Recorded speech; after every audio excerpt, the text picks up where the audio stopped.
था चाइना का इन्फ्लुएंस है इस समय, चाइना ने पैसे खर्च किए, विच इज क्वाइट पॉसिबल। अब वेंगी ने फोन लगाया मार्को रूबियो को, कह रहा देखो भाई मार्को भाई, हम आपसे कॉपरेशन करने को तैयार है, पर हमारी भी एक दुखती रग है।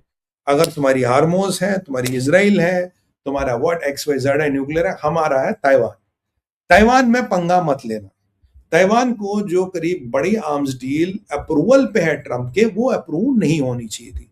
Do not approve anything on Taiwan. अगर आप ताइवान को अप्रूव करोगे तो भाई हमें फिर ईरान में पेच कसना पड़ेगा। आप ताइवान को सपोर्ट करो, हम ईरान को करेंगे, और ईरान और इजराइल आप लड़ते रहोगे तो वहां से रशिया यूक्रेन का समर्थन नहीं होना। तो आप देखो आपको क्या करना है।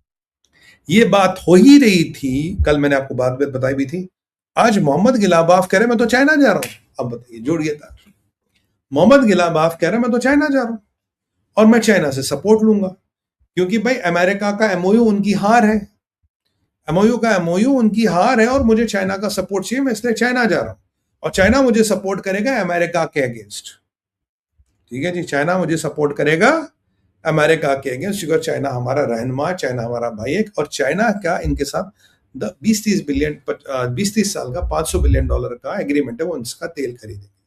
पर अब जो अमेरिका ने टर्म्स डाली, आप उससे युआन में तेल नहीं खरीद सकते, आपको डॉलर में खरीदना पड़ेगा 60 दिन तक चाइना भी इनको धोएगा। ये भी अपना मैक्सिमम तेल पानी बेच के जहाज के लिए रेडी होना चाहेंगे, क्योंकि डीटीएच की टिकटें तो सबको चाहिए ना जल्दी, फिर टिकट नहीं मिलती।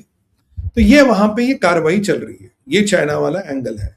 तो now Trump has to walk a very tricky lane. अगर वो ताइवान छेड़ेगा, ये ईरान छेड़ेंगे। कैन यू ऑफर ईरान को छेड़ना? No, that is a different question.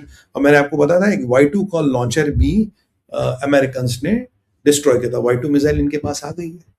Y2 is a very powerful missile. तो ये मैंने आपको बताया, Y2 को एक मोबाइल लॉन्चर भी डिस्ट्रॉय। तो बड़ा इंटरेस्टिंग चीज है यहाँ पे। अब ईरान की वार्निंग क्या साहब, ये जरा इन सारे अध्यायों को जोड़ता है। ईरान के पार्लियामेंट में कल परसों एक अध्याय, एक रेजोल्यूशन पास हुआ, कहता भाई ये जो तुम्हारा एमओयू है बेकार हो चुका है, काफिरों ने हम पे हमला किया, इजराइल मान नहीं रहा, और अपना जो अमेरिका का पालतू इजराइल है उसके गले में घंटी नहीं बांध पा रहे, एमओयू कैंसिल, इसको खत्म कर दो। बहुत बढ़िया, 80% ऑफ पीपल वोटेड इसको खत्म कर दो, ये इलीगल है। गिलाबाफ कुछ कह रहा था, उसको लाइव टीवी से काट दिया। फिर दूसरी बात चली, कहता भाई एक बात बताओ, इमाम खमेनी का खून का बदला कैसे होगा? इमाम खमेनी को जस्टिस तभी मिलेगी जब नेतन्याहू और ट्रंप के साथ आपका सिस्टम बैठ जाएगा। मतलब उनको आप निरस्त कर दोगे, एलिमिनेट कर दोगे, तब ठीक इमाम साहब की मौत का बदला चुकेगा। और जब इमाम साहब की मौत का बदला चुकेगा तभी आगे बात होगी। ये कल तक की बात थी। आज क्या बातें हुई? आज 3 बातें हुई। आज ईरान के पार्लियामेंट में कह रहे जी इमाम साहब को तो 4 जुलाई को उनका फ्यूनरल है। कह रहे भाई जब तक अमेरिका पे ईरान की सेना कैप्चर नहीं करती और ट्रंप को पकड़ के ईरान नहीं लाती, तब तक तो इमाम खमेनी का खून उतरा ही नहीं। सुनिएगा, ईरान की सेना अमेरिका को कैप्चर नहीं करती और ट्रंप को पकड़ के ईरान नहीं लाती, फिर हम उसको सजाए मौत सुनाएंगे, अब चाकुओं से, तलवार से, पत्थर मार के, मुझे नहीं पता क्या है। तब तक तो भाई इमाम खमेनी का खून का बदला ही नहीं हुआ, वो तो मतलब इट इज नॉट डन। तो आपको जाके अमेरिका पे कब्जा करो और ट्रंप को लाओ, और यही आपको इजराइल पे कब्जा करके नेतन्याहू को लाना पड़ेगा। जी, पहली बात तो ये है। ईरान में आज 1000 किलो सोना इकट्ठा किया गया, उससे भी ज्यादा, किसके पैसे से वहां के लोग बाउंटी हंटर्स को रीच करेंगे, भाई नेतन्याहू और ट्रंप को मारो, क्योंकि उन्होंने इमाम खमेनी को मारा। ये दूसरी डेवलपमेंट है। साथ ही ईरान की ठग भी हुई पड़ी है। क्यों?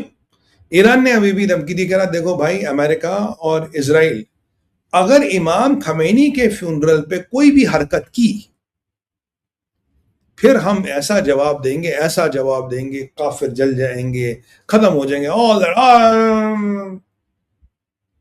एक बात बताओ, कह रहे हमारे यहां 100 कंट्रियों से डेलीगेट आ रहे हैं, 100 कंट्रियों से बड़े बड़े बड़े बड़े पॉलिटिकल फिगर्स आ रहे हैं।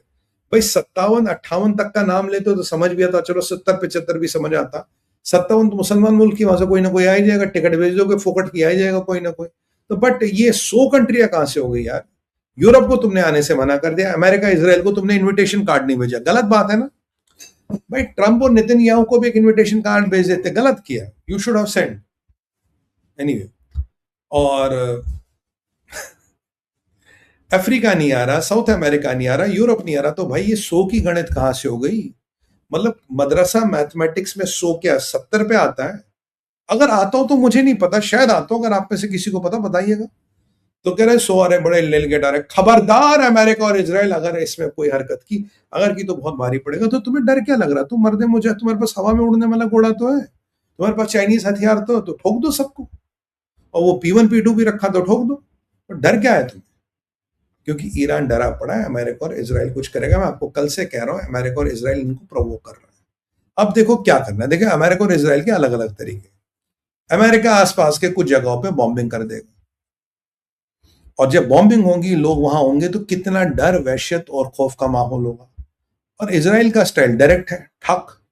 तो अब ये जो चांद, जो जो हमारी दुल्हन है, जो भी बुरके में है पिछले 3 महीने से, क्या वो कल 4 जुलाई को बुरका उतारेगी? बुरका, उसके उसके चेहरे के दीदार होंगे?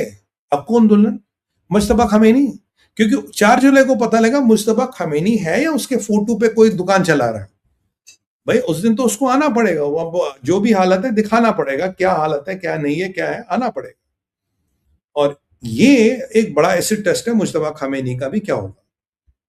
ईरान ने डबल वार्निंग दी है, भाई फ्यूनरल को मत छेड़ना, और यहाँ पे जी अमेरिका आपको कब्जा करो, ट्रंप को लाओ, इसराइल पे कब्जा करो, उसे लाओ, उनका हम यहाँ फैसला करेंगे, तब इमाम खमेनी के पावन खून का बदला चुकाया जाए। बहुत बढ़िया। और यहाँ एमओयू हो रहा है, और यहाँ एमओयू हो रहा है, पीस डील हो रही, ट्रीटी हो रही, विटकॉफ और जेराल्ड कुशनर नेगोशिएट करिए, ओपन चीज है, कोई मुल्ले मौला ने, ओपन चीज चल रही जी, पार्लियामेंट में चल रही है, ये करो जी, आपको ये हमें करना है, ठीक है। यहां मैं आपको पाकिस्तान पे और आना मुझे, क्योंकि पाकिस्तान में भी इसका एक और एंगल है, और इसका एक और एंगल है जेरूसलम में। चलो जेरूसलम वाला भी मैं आपको बता देता हूं।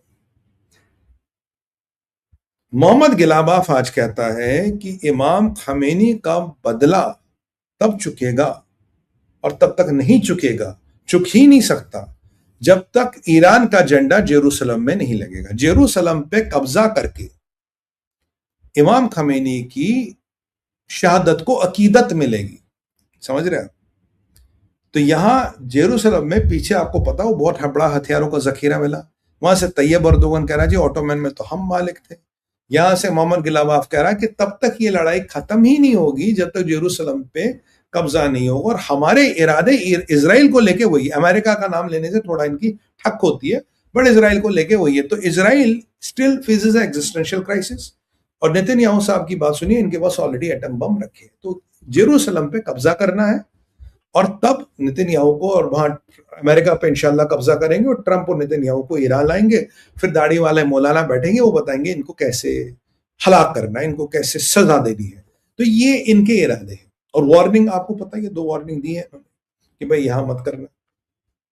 और जरा पुतिन साहब पे बात करें, फिर पाकिस्तान, मोदी और जुलानी पे भी बात करनी है। अरे बहुत कंटेंट रहता भाई आज।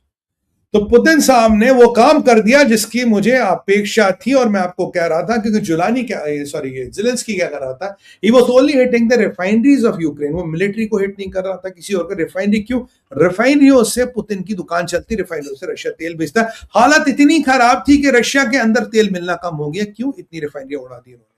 वो एफपीवी ड्रोन्स और सेंसर्स और एआई से खूब आतंक मचाया, because he was provoking Putin to do something legal. पीछे ट्रंप ने भी हाथ रख दिया, कहता कोई बात नहीं है, तू तो बड़ा अच्छा कर रहा, तेरे पास तो हथियार भी नहीं, उसके अलावा तूने जबरदस्त काम किया।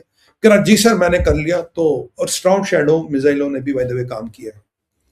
तो अब मैंने आपको कहा था पुतिन हिट करेगा, तो पुतिन साहब ने फाइनली हिट कर लिया, और उन्होंने यूज किया है सम्राट, नहीं कौन सा, इस्कंदर उनका बैलिस्टिक मिसाइल्स है, और उनके हाइपरसोनिक मिसाइल यूज किए। 123 मिसाइल और 850 ड्रोनों से यूक्रेन पे हमला कर दिया। यूक्रेन की ईंट से ईंट बजा दी, एक 9 मंजिला बिल्डिंग खत्म हो गई। यूक्रेन में कई सारे लोग मरे पड़े हैं, कई सारे लोग दबे पड़े। यूक्रेन के और उसके आसपास का क्रिटिकल इंफ्रा खत्म कर दिया, और उसका आज दूसरा अटैक कर ले, कल तीसरा अटैक कर ले, भी ऑस्ट्रिक यूज नहीं कर रहे हैं। अभी उससे बड़े वेपन यूज नहीं कर रहे, ये जवाब था। जबकि कल परसों पुतिन साहब ने कहा था we are all for peace, but Zelensky को समझाओ ऐसे नहीं चलेगा। जब ट्रम्प साहब आप ईरान से फ्री हो जाए तो तब आके बैठेंगे कि ज़ेलेंस्की के साथ क्या करें और यूक्रेन के साथ क्या करें। मैं मानता हूं हाल फिलहाल में ये सबसे बड़ा रशियन अटैक था, इसमें अनगिनत लोग मारे गए। मेरा मानना है कि it might be somewhere near to Venezuela जो हुआ, एक पूरी 9 स्टोरी की बिल्डिंग गिर गई यार, पूरी खत्म हो गई, तो कितने लोग मारे होंगे आप सोचिए। और इससे अब ज़ेलेंस्की के पास केवल ड्रोन है, पर ज़ेलेंस्की ने भी अच्छा खासा चोट किया रशिया पे, ये भी बोलना पड़ेगा अब। और कहानी फिर चल रही है।